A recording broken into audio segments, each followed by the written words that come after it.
నమస్తే అండి గల్లామాధవ్ గారు. నమస్తే సార్. మేడం, స్త్రీ శక్తి పథకాన్ని నిన్న ప్రభుత్వం ప్రారంభించింది. మహిళలకి ఉచితంగా ఆర్టీసీ బస్సు రవాణా సౌకర్యాన్ని. సో ఎలా ఫీల్ అవుతున్నారు మేడం మీరు ఒక శాసనసభ్యురాలుగా, ఒక మహిళగా? చాలా చాలా సంతోషంగా ఉందండి. రాష్ట్ర వ్యాప్తంగా ప్రజలందరూ కూడా చాలా స్వాగతిస్తున్న అంశం అండి ఇది. మహిళలందరూ కూడా నిజంగా చంద్రబాబు నాయుడు గారికి బ్రహ్మరథం పట్టే అంత ఆనందంలో ఉన్నారండి. సో మేడం, ఈ పథకం ఈ 3.5 సంవత్సరాలు సక్సెస్ఫుల్ గా కొనసాగుతుందా మేడం? అందుకు 100% కొనసాగుతుందండి. ఇందులో కొనసాగపోవడానికి గల కారణాలు ఏమున్నాయి? ఇప్పుడు ఇందాక వైఎస్ఆర్సీపీ నుంచి కొంతమంది కొన్ని అబ్జెక్షన్స్ రైజ్ చేశారు మేడం. ఇప్పుడు ఒక 100 కిలోమీటర్ ప్రయాణం చేయాలంటే మాకు ఎక్స్ప్రెస్ సర్వీసెస్ లేవు, అది సింగిల్ స్టాప్ లేకుండా ఉంది అని చెప్పేసి. ఉన్నాయి కదండి, 100 కిలోమీటర్ల మేర మనకి ఎక్స్ప్రెస్ సర్వీసెస్ ఉన్నాయి, ఖచ్చితంగా రన్ అవుతున్నాయి ఆల్రెడీ. సో ఇప్పుడు ఈ పథకం ద్వారా మహిళలకి ఏ విధమైనటువంటి ఆర్థిక అభివృద్ధి చేకూరుతుందని అనుకోవచ్చు మేడం? ఇప్పుడు మీరు మా గుంటూరు నియోజకవర్గంలో తీసుకుంటా అండి, ఇన్ అండ్ అరౌండ్ ఎంతో మంది ఇక్కడ ఉన్న ఆఫీసులకు కానివ్వండి, ఇళ్లలో పనిచేసే వాళ్ళు కానివ్వండి, శానిటేషన్ వర్కర్లు అని కానివ్వండి, కార్పొరేషన్ లిమిట్స్ లో చేసే వాళ్ళు కానివ్వండి, అనేక మంది రాకపోకలు జరుపుతున్న పరిస్థితి ఉందండి. ఈ నేపథ్యంలో ఒక 10-12 వేల రూపాయలు ఆదాయం వస్తున్న ఒక మహిళకి 4,000 రూపాయలు ట్రాన్స్పోర్టేషన్ కి వెళ్ళిపోతున్న పరిస్థితి మనకు చూస్తున్నాం. అలాంటి పరిస్థితులు అంటే ఆ 4,000 రూపాయలు చంద్రబాబు నాయుడు గారు డైరెక్ట్ గా ఆ ఆడవారి ఖాతాలో ఉచితంగా వేసినట్టే కదండి.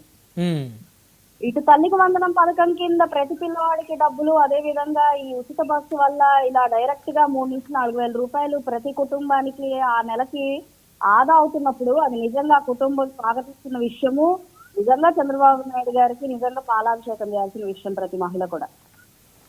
సో ఇకపోతే సూపర్ 6 సూపర్ హిట్ అంటున్నారు ముఖ్యమంత్రి గారు. అంటే ఇప్పుడు ఇంకొక 2 పథకాలు పెండింగ్ ఉన్నాయి మేడం. నిరుద్యోగ భృతి ఒకటి, అదేవిధంగా ఇంకా ఏదైతే ఇంకొక పథకం మహిళలకి 1,500 రూపాయలు 19 సంవత్సరాల నుంచి 59 సంవత్సరాల లోపు వారికి. ఈ 2 పథకాలు అమలు చేయడం సాధ్యమవుతుందా ఈ 3.5 సంవత్సరాల్లో? మీరు తల్లికి వందనం ఒక పిల్లవాడికి ఇచ్చి 3 పిల్లలు ఉంటే 2 వదిలేసిన పరిస్థితి మనం చూసామండి గత ప్రభుత్వంలో. అలాంటిది ఈ ప్రభుత్వంలో మీరు తీసుకుంటే ఎంత మంది పిల్లలు ఉంటే అంత మందికి ఇవ్వడం అనేది సాధ్యం అవుతుందా అని ఇదే ప్రశ్న వేశారు మనకి గత పాలకులు. చేసి చూపించావా లేదా? అవును మేడం, అవును. ఇప్పుడు ఉచిత బస్సు అవుతుందా అవదా ఇది అది అని ఎన్నో బురద జల్లే మాటలు మాట్లాడుతున్నారు, లోపపు ఇష్టాలు ఎదుగుతూ ఉన్నారు. ఇది జరుగుతుందా లేదా అన్నది మీరు చూస్తారు.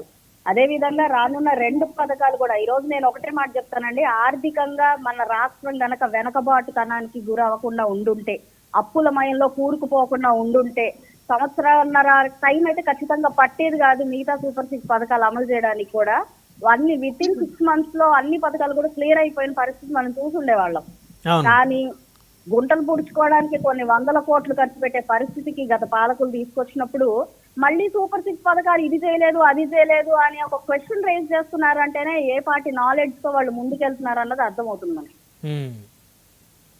ఖచ్చితంగా అన్ని సూపర్ 6 లో అన్ని 6 పథకాలు ముందుకెళ్తాయి. ఇంకా ఇంటర్నల్ గా ఉన్న ప్రతి హామీ నెరవేరుస్తూ ముందుకెళ్తున్నాం. ఈ రోజు ఇటు రైతు ఆనందంగా ఉన్నాడు, అదే విధంగా బీసీలో అందరూ చాలా సంతోషంగా ఉన్నారు, వృద్ధులు చాలా సుఖ సంతోషాలతో ఉన్నారు, ఆడవాళ్లు ముఖ్యంగా నిజంగా బ్రహ్మరథం పట్టేంత ఆనందంలో వాళ్ళు ఉన్నారు.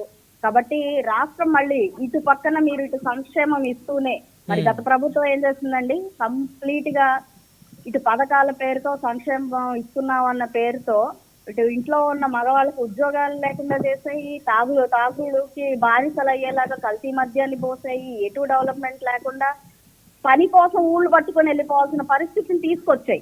మరి ఈ రోజు పరిస్థితి చూడండి, మరి ఎటు చూసినా మీరు విద్యాశాఖలో కానివ్వండి, యువతను తీసుకోండి, లేదంటే డెవలప్మెంట్ రోడ్స్ కానివ్వండి, ఎటు చూసినా కూడా డెవలప్మెంట్ కి ఎక్కడ రాజీ పడకుండా అట్ ద సేమ్ టైం సంక్షేమాన్ని ఇచ్చిన హామీ మేరకు మళ్ళీ అందులో కోతలు లేవు, ఇన్స్టాల్మెంట్లు లేవు, ఎలాంటి మ్యాజిక్ జిమ్మిక్ లేకుండా చెప్పిన మాట చెప్పినట్టుగా ఇలాంటి రాష్ట్ర పరిస్థితుల్లో ఇవ్వడం అనేది అది కేవలం చంద్రబాబు నాయుడు గారు అదే విధంగా కూటమి ప్రభుత్వ పాలకుల యొక్క నిబద్ధతకు నిదర్శనంగా మనం భావించాలి.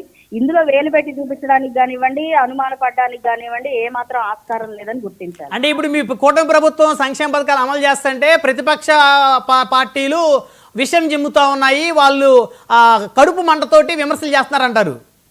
100% అంతే కదండి. ఏం చేయలేని వాళ్ళు కనీసం అదైనా చేయాలి. ఎందుకంటే రాజకీయంగా ఉండాలి అని అంటే రెండు మార్గాలండి. ఒకటి మంచి చేసి ముందుకెళ్ళాలి, లేదంటే కూల్చుకుంటూ ముందుకెళ్ళాలి. గత ప్రభుత్వం కూలుస్తూ గుర్తింపు తెచ్చుకుంది, మా ప్రభుత్వం ఖచ్చితంగా కడుతూ ముందుకెళ్తుందండి. సో ధన్యవాదాలు గల్లా మాధవి గారు ఫోన్ లైన్లో అందుబాటులోకి వచ్చినందుకు. థ్యాంక్ యూ అండి. సో రైట్, మనం తెలుగుదేశం పార్టీ నుంచి అధికార ప్రతినిధిగా ఖమ్మం